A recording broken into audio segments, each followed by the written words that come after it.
All this week, Way 31 is celebrating the 80th anniversary of Redstone Arsenal and its impact on North Alabama. Redstone's history as an Army post began in 1941, but the land it now occupies has a history all its own. The Army's extensive research and archaeology reveals details of the prehistoric people, the Native Americans, and the recent landowners, many of them former slaves who lived there. I learned the Army takes its responsibility for the stewardship of this history very seriously. The military and aerospace presence here on Redstone is just a small part of its overall history. Before the soldiers and rocket scientists moved in, this was all prime farmland and plantations. And of course, for thousands of years before that, Native Americans called this land home. And Redstone has gone to great length to preserve and honor that part of its history as well. Nearly 1,000 archaeological sites have been identified. Dozens of cemeteries also dot this property, those also maintained and preserved. So we are in the historic 19th century Timmins Cemetery, Timmins Family Cemetery, and it's one of 46 historic cemeteries on Redstone Arsenal.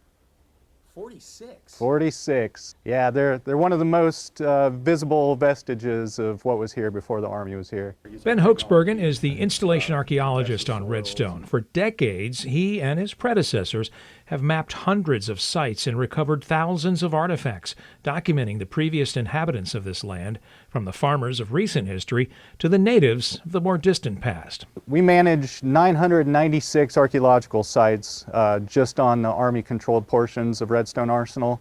And of those, over half are Native American sites. The Army catalogs and maintains an impressive collection of artifacts unearthed on the post.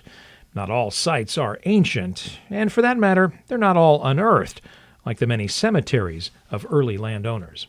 A lot of them were community hubs where the plantation would have a blacksmith shop, a grist mill, cane mills, and everything that the local community might need. After the Civil War, the large plantations were broken up and sold off into smaller farms.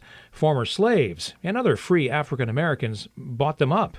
This area had one of the densest concentrations of African American landowners in the entire state. All told, the Army bought out 550 farms, totaling nearly 40,000 acres. 3 out of 4 were black-owned. Only one structure still stands on Redstone from its pre-military days. This house, owned by the Harris family. Historians say it was built in the late 1920s by joining 2 former slave quarters of the nearby Lee Mansion. That house, built in 1818, was sold and moved to Madison in the 1970s, where it is still a private residence today. The Harris house, though it's seen better days, still stands as a reminder of what used to be, and history yet to be uncovered. In most cases, the farms were just left alone, and nature reclaimed a lot of them, but the archaeology is still all underground, the ruins are here, and everything we need to learn from them is still right here under our feet.